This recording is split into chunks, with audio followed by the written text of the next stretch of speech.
Hi! Recent times have shown that self-employment might probably be the best way to work given the recent job security issues. So it's a great idea to start freelancing as soon as possible. And as time progresses, you'll be able to learn more and more skills and probably even turn your freelancing career into a business. So here's a few ways that you can accomplish everything that I've said. First and foremost, you gotta make the decision. Now, you watching this video is good enough reason for me to believe that you're thinking about self-employment, which is great. A lot of people get stuck in this stage. They're constantly deciding whether to start self-employing themselves or not, whether it's too risky and whatnot. To be honest, you just got to take the plunge and know for yourself. Test the waters. Now, I'll be honest with you, it's not going to be as easy as your 9 to 5. Self-employment means generating prospects and starting a business all by yourself. And yes, it's going to be super hard, but let me assure you that it's going to be just as rewarding. The next tip is to focus on the skills that you already have. So the best way to employ yourself is to do what comes easy to you. So find a skill that is easy for you to perform and try to build your freelancing career out of that. Try to answer these questions. What can your skill produce? What problem will your product or service solve? What is your area of focus? What knowledge do you already have in that particular industry? Get as honest as possible and try to be as specific as you can while answering these questions. Once you have the answers to these questions, get specific and identify a target market. So self-employment isn't about just setting up your website and store and sitting back on your chair and waiting to see what kind of customers that it's going to attract. That's not how business works. It's about building specific solutions for specific people. So find that specific niche that your skills will cater to. Start cold calling and reaching out to clients within your market as soon as possible. For example, if you're a filmmaker, there are so many genres within just filmmaking. Identify one genre that comes easy to you. Now this could be food, this could be pets, it could be events, etc. and etc. Narrow down to a specific genre and start building your portfolio on that. Cater to clients within that genre, and very soon your portfolio will be helping so many people identify what kind of style you have. Initially, it could be a little challenging to narrow down exactly what kind of niche you want. If this is the case, you should definitely start experimenting for a couple of weeks, see what works for you, and then start specializing. Experimentation is perfectly alright initially because this is where you learn and grow from your mistakes. So don't be afraid to experiment because this is probably one of the most vital steps into actually self-employing, your blueprint to success. When you're self-employed, it's really difficult initially because you don't have anyone coming and telling you what to do. So how is it that you measure your goals?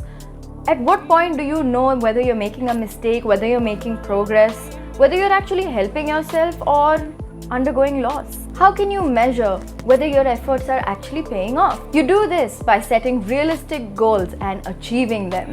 See, the thing is, you are marketing product or service to a new market and need to attract new customers.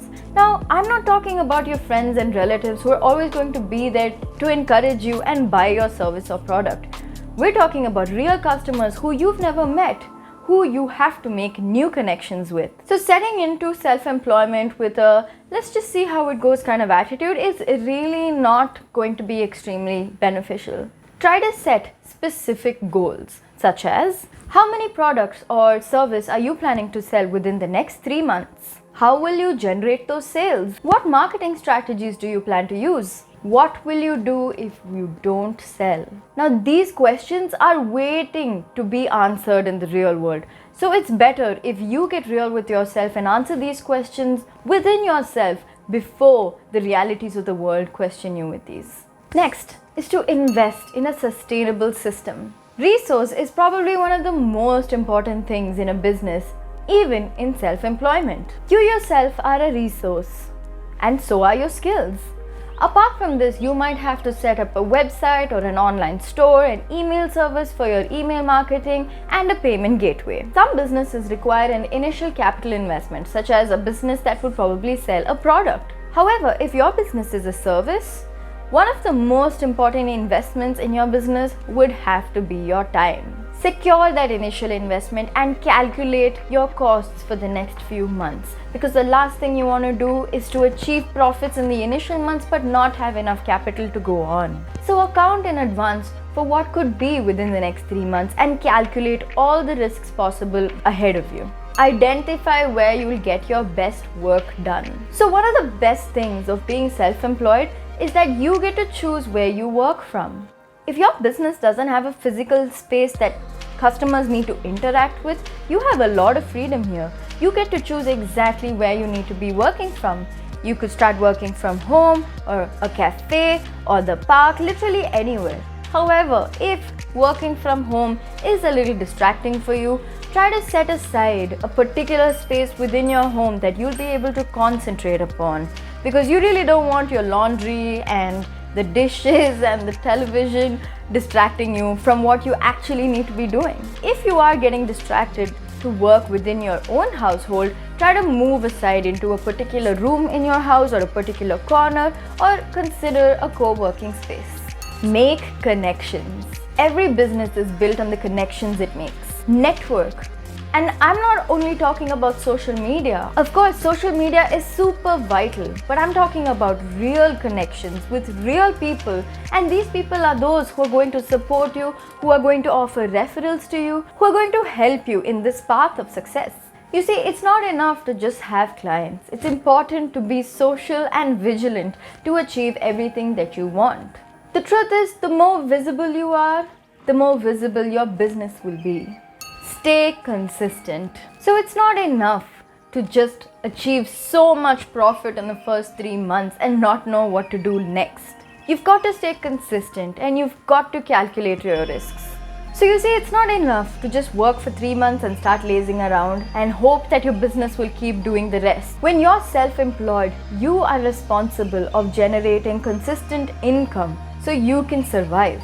And the only way to do that is to stay consistent with what you do and use your time wisely. Improve on the skills that you have, keep adding skills into your toolbox, and start achieving all those goals that you have set. Revisit your goals every once in a while so you know that you're in track. And of course, you have to set realistic goals. Self-employment is great, but it is bound by the risks that you're willing to take. If you already have a job, I would highly urge you to set up your self-employment venture on the side and put in all your free time in it. And once your self-employment venture is sustainable enough, then think about taking the complete plunge into this. Keep experimenting and set the right surface for you to land on if you do leave your job. And when it is secure and that you know that you're going to be secure for the next few months, definitely move completely into self-employment, because I personally believe that self-employment is the future of our planet. Like any other job, self-employment does come with some risks, and you're not going to know what the risks are in your industry if you don't try. It's important to try, but it's really important to also have a backup plan. It's a great thing to have more than one skill in our current economy, because you don't know what skill is going to help you when. So don't be afraid to learn, because the day that you decide that you're not going to learn is the day that you stop growing. And I'm a strong believer of that. So keep learning, keep adding skills to your toolbox, and don't be afraid to start freelancing. It is so rewarding. I really hope this video added value to your time. If you liked this video, don't forget to subscribe and hit that bell icon and all that good stuff. And see you in the next one. Bye!